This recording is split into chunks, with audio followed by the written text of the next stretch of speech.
Hello दोस्तों, कैसे हैं? आशा करते हैं आप सब ठीक ही होंगे। तो आज का कहानी है सही शिक्षा, जो कि एक बहुत अच्छी कहानी है। सुनिए एक शिक्षाप्रद कहानी। ये कहानी अंत तक सुने। गायत्री देवी ने गौर किया, जब से विभा ससुराल से आई है हर वक्त खोई खोई रहती है।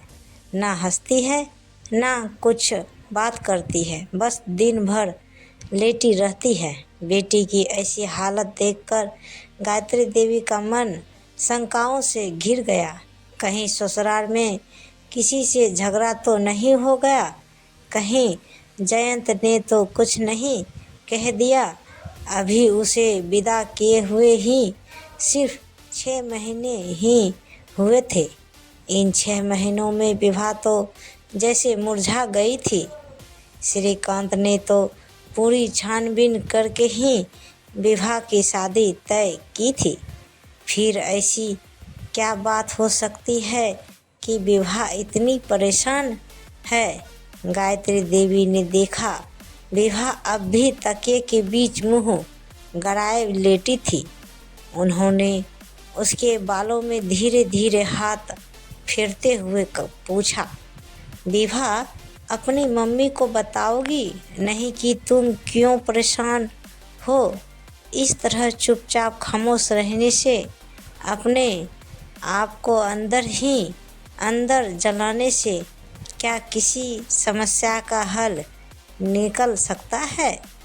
तुम तो एक पढ़ी लिखी लड़की हो और यह अच्छी तरह जानती हो कि किसी भी समस्या का हल आंसू नहीं है। आज तुम इस काबिल हो कि अपनी समस्या सुलझा सकती हो, और संघर्ष ही तो जीवन का नाम है। जो संघर्ष करके हंसते हुए जीता है वही सही मायने में जिंदगी जीता है, और जो आंसू बहाना ही जिंदगी समझता है उसका जीना व्यर्थ है। चलो उठो, अपने आंसू पोंछो और मुझसे नज़रें मिलाकर बताओ कि क्यों तुम इस तरह से मायूस हो गई हो। गायत्री देवी की बातें विभा पर असर कर गई। वह आंसू पोंछते हुए उठी, एक नज़र अपनी मम्मी पर डाली, फिर नज़र नीचे कर तकिए पर उंगली फेरते हुए कहने लगी, माँ, मेरे ससुराल में मेरी कोई अहमियत नहीं है। वहाँ मेरा कोई स्थान नहीं है। सब लोग मुझसे बहुत दूर हैं। विभा को बीच में टोकते हुए गायत्री देवी ने पूछा, यह तुम कैसे कह सकती हो कि ससुराल में तुम्हारी कोई अहमियत नहीं है? हाँ माँ, यह सच है कि ससुराल में मेरी कोई अहमियत नहीं है। जयंत की नज़रों में मैं अच्छी बीवी नहीं हूँ। हर वक्त तू मैं होती रहती है। वहाँ हर फैसले, हर बात जेठानी यानी भाभी जी से पूछकर किए जाते हैं। पूरे घर में उन्हीं की हुकूमत चलती है। जयंत के लिए तो भाभी जी ही सब कुछ है। उनके दिल में मेरे लिए कोई जगह नहीं है। महीने का पूरा वेतन वो भाभी जी को ही देते हैं, जैसे मैं उनकी पत्नी नहीं कोई गैर हूँ।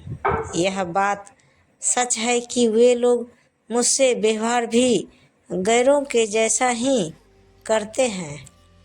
अपनेपन से कोई मुझसे बात नहीं करता।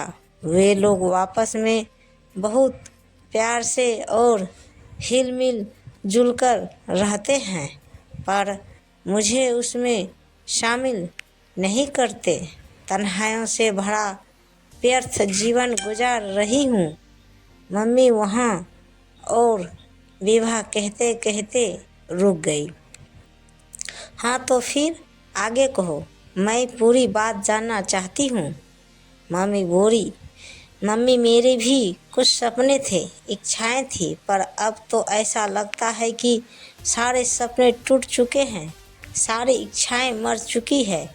बस यही सोचती रहती हूँ कि यहाँ पहाड़ से ज़िंदगी कैसे गुजरेगी। शादी के बाद ऐसा भी कोई मुकाम मेरी ज़िंदगी में आएगा, मैंने नहीं सोचा था। और विभा अपना चेहरा दोनों हथेली के बीच लेकर फूट फूट कर रोने लगी। गायत्री देवी विभा की सब बातें शांत मन से सुन रही थी। कुछ पल सोचने के पश्चात उन्होंने विभा से कहा, जाओ मुंह धोकर आओ और मेरी कुछ बातें सुनो। मेरी बातों से शायद तुम्हें कोई रास्ता नज़र आए या तुम कोई फैसला कर सको। विभा आश्चर्य से गायत्री देवी की ओर देखने लगी। उनके कहने का अंदाज ऐसा था कि उसे लगा कि दो मजबूत हाथों को उसे सहारा मिल गया हो। वह उठी और पानी की छींटें चेहरे पर डालकर तौलिए से पोंछकर माँ के पास आकर बैठी। गायत्री देवी विभा की ओर देखकर कहने लगी, देखो विभा, तुम्हारा कहना मैंने सुना, पर मुझे ऐसे लग रहा है कि तुम गलतफहमी और नासमझी की शिकार हो रही हो। और शादी के बाद जो गलतियां अक्सर लड़कियों करती है, वही गलतियां तुम कर रही हो।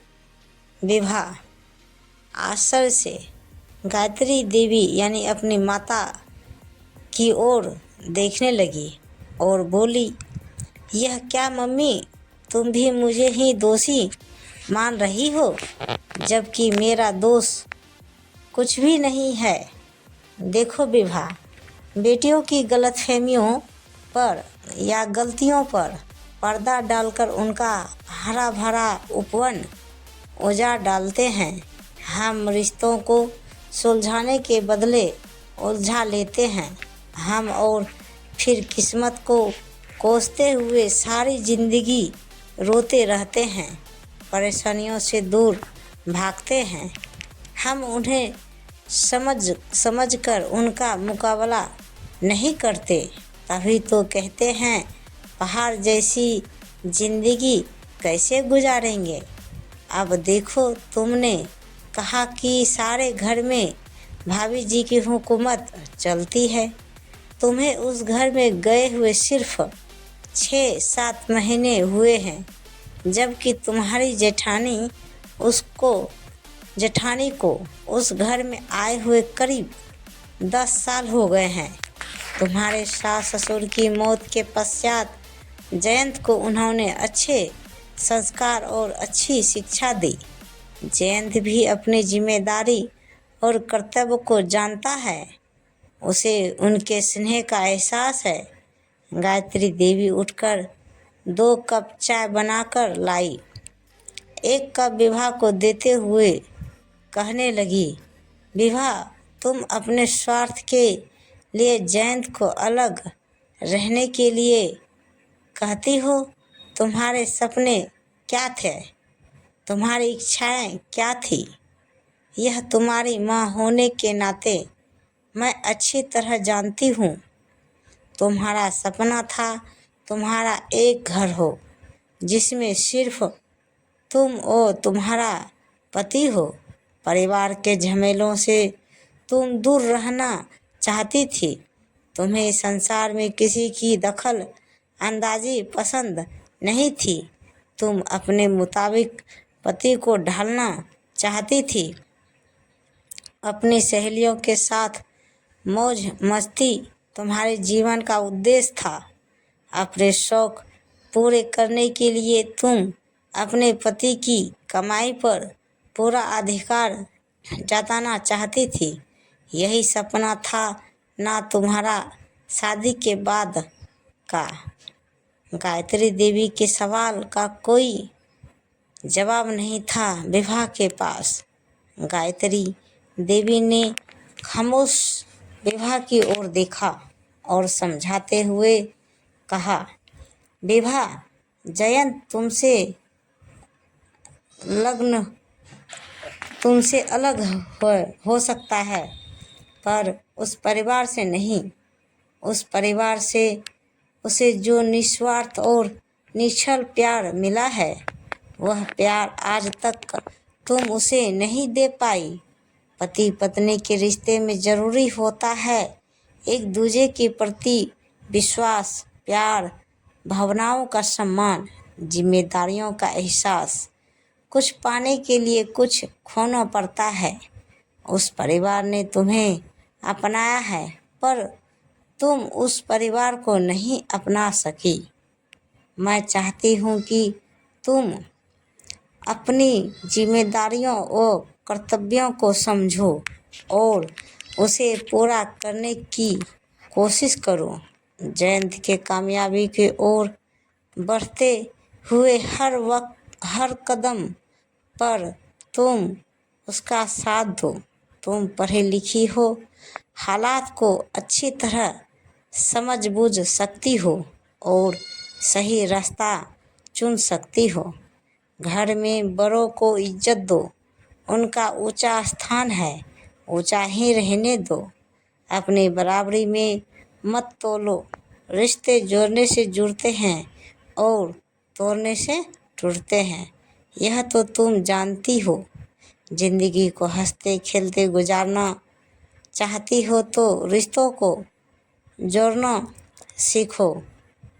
और एक बात कह देती हूँ विभा, उस परिवार को तुम जिस दिन अपना लोगी और उनका विश्वास अपना लोगों को उनका विश्वास हासिल कर लोगी, जयंत के कामयाबी की ओर उठते कदम का रोड़ा नहीं बनोगी। जब उसकी प्रेरणा, उसकी हिम्मत बनकर हमेशा उसके साथ कंधे से कंधे मिलाकर चलोगी, तभी इस घर में पैर रखना। तब तक इस घर के दरवाजे तुम्हारे लिए बंद है। विवाह को लगा कि माँ उसे ही हर तरह से दोषी मान रही है। उसके दर्द को समझाने की बजाय उस पर और प्रहार कर रही है। वह तो यह सोच रही थी कि माँ उसे गले लगाएगी, उसको दर्द को समझाते हुए उसके ससुराल वालों के खिलाफ कुछ कहेगी, पर माँ ने उसे ही दोषी माना। यह सोचकर उसे माँ पर बहुत तेज से गुस्सा आया। वह उठी, साड़ी ठीक ठाक करके बिखरे बाल संवारे और बैग उठाते हुए कहा, मैं जा रही हूँ। मैं यहाँ भूल से भी नहीं आऊँगी। शायद मैं भूल से ही आ गई थी। अब यह घर मेरा नहीं रहा। शादी के बाद माँ पिता के लिए बेटी बेगानी हो जाती है। गायत्री देवी कुछ कहती है, इससे पहले ही विभा वहाँ से निकल पड़ी। वह मन ही मन सोचने लगी, इससे ज़्यादा तो वह जयंत के पास ही खुश थी। बस मैं बैठे बैठे वह अनेक विचारों से घिर गई। क्या गलती उसी की है? सच ही तो कहा था माँ ने, जयंत उस परिवार को छोड़ नहीं सकता। उस परिवार में ही उसकी खुशियाँ हैं। क्या अलग रहकर खुद की खुशी के लिए वह जयंत की खुशियाँ छीन लेगी? कितना प्यार करता है जयंत अपने भाई भाभी को, और उतना ही प्यार वे दोनों उसे करते हैं। भाभी तो खुद के बच्चों की तरह प्यार करती है जयंत को। उस प्यार में ना स्वार्थ है, ना दिखावा है, ना छल है, सिर्फ प्यार ही प्यार है। जैसे उसके कुछ ख्वाब हैं, इच्छाएं हैं, भाभी के भी कुछ ख्वाब, कुछ इच्छाएं रही होगी, मगर उन्होंने परिवार को ही ज़्यादा अहमियत दी। उनका सब कुछ उनका परिवार था। घर के सदस्य का दुख उनका अपना दुख था। तभी तो भाभी जी सभी के दिलों पर राज करती है। विभा ने अपने आप को बदलने का प्रण कर लिया और वह भाभी जी के नक्शे कदम पर चल पड़ी। वक्त गुजरता गया, विभा की मेहनत रंग लाई। वह जयंत, भाभी जी, बच्चे सबकी दुलारी बन गई। जयंत की सच्ची हमसफर व उसकी प्रेरणा बनकर वह हर सुख दुख में उसका साथ दिया। हर कार्य में, चाहे वह ऑफिस का हो या घर का, उसने जयंत को पूरा सहयोग दिया। जयंत अपने भाई की सहायता से एक फैक्ट्री का मालिक बन गया। कल उसकी फैक्ट्री का उद्घाटन समारोह था। उनके सभी रिश्तेदार और करीबी मित्र उस समारोह में शामिल होने वाले थे। आज उसे मम्मी पापा की बहुत याद आ रही थी। विभा चाहती थी कि उसके मम्मी पापा और भाई भाभी उस समारोह में शामिल होकर जयंत को उसकी कामयाबी पर बधाई दे, पर यह संभव नहीं था। लंबे समय से उसने मम्मी पापा की कोई खबर नहीं ली थी और ना ही उन्होंने उसकी। वह तो नादान थी, क्या उसकी नादानी माफ़ नहीं की जा सकती थी?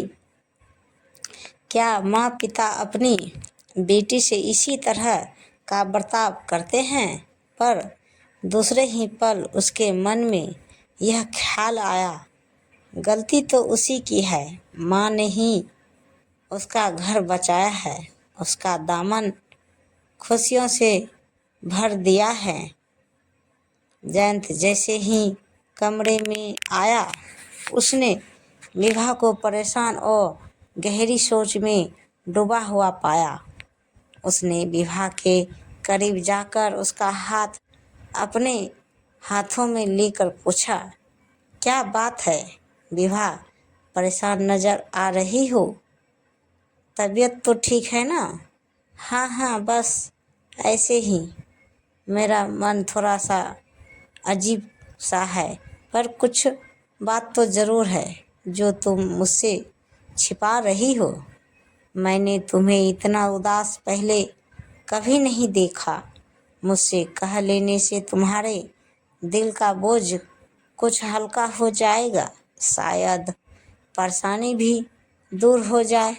जयंत, मुझे मम्मी पापा की बहुत याद आ रही है।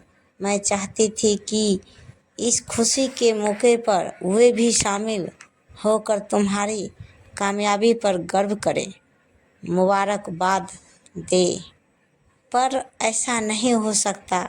हमने उन्हें कोई खबर नहीं की। जयंत, जिस मम्मी पापा ने मुझे बड़ा किया, ढेर सारा प्यार दिया, अच्छा संस्कार दिया एवं अच्छी शिक्षा देने की जिनकी हमेशा कोशिश रही, मैं कितनी गलत थी। मम्मी की सही शिक्षा को समझ नहीं सकी, उल्टा नाराज होकर उनसे इस तरह का नाता तोड़ा जैसे मैं उनकी बेटी नहीं हूँ। कहकर विभा अपना चेहरा दोनों हाथों के बीच लेकर सिसकाने लगी, यानी मतलब रोने लगी। जयंत विभा को अपने सीने से लगाते हुए बोला, अपने आप को संभालो विभा, इस तरह रोते नहीं है। कैसे संभालो? अगर मैं गलत हूँ तो मम्मी पापा तो बड़े हैं, वे मुझे माफ़ नहीं कर सकते। आखिर मैं उनकी बेटी हूँ। अपनी बेटी की नादानी पर क्या इस तरह रिश्ता तोड़ दिया जाता है? क्या उन्होंने तुमसे कहा रिश्ता तोड़ा है? विभा, रिश्ता तो बेगानों की तरह तुमने उनसे तोड़ा है। वे तो हमेशा तुम्हारी खबर लेते रहे हैं, तुम्हें याद करते रहे हैं। क्या कह रहे हो जयंत? मम्मी पापा मेरी खबर लेते रहे हैं? आश्चर्य से जयंत की ओर देखते हुए विभा ने पूछा। रुको, मैं तुम्हें कुछ बताता हूँ। जयंत उठा। दराज खोलकर उसने खतों का बंडल निकाला और विभा को देते हुए बोला, विभा, यह सब खत तुम्हारे मम्मी पापा ने मुझे लिखे हैं। वे इन खतों द्वारा तुम्हारा समाचार मुझसे जानते रहे। तुम्हें याद करके तुम्हारे लिए वे कितना तरसे हैं, कितना रोए हैं। इन खतों द्वारा तुम जान सकती हो, उन्होंने तुमसे कभी रिश्ता नहीं तोड़ा। तुमसे, मुझसे, इस परिवार से उन्होंने हमेशा रिश्ता बनाए रखा। मैं तुम्हें यह सब बताना चाहता था, पर उन्होंने मुझे मना कर दिया था। पर मम्मी पापा ने मना क्यों किया? क्या उन्हें मुझ पर विश्वास नहीं था? क्या मुझ पर उसका मम्मी पापा का भरोसा नहीं था? उस वक्त नहीं था, पर अब है। विभा, वे चाहते थे तुम इस परिवार को अपना परिवार समझो। अपनी जिम्मेदारी से मुंह ना मोड़कर उसे विश्वास एवं धैर्य से हंसते हंसते संभालो। और तुमने यह सब किया। आज इस परिवार से तुम इस तरह जुड़ गई हो कि यह परिवार ही तुम्हारा सब कुछ हो गया है।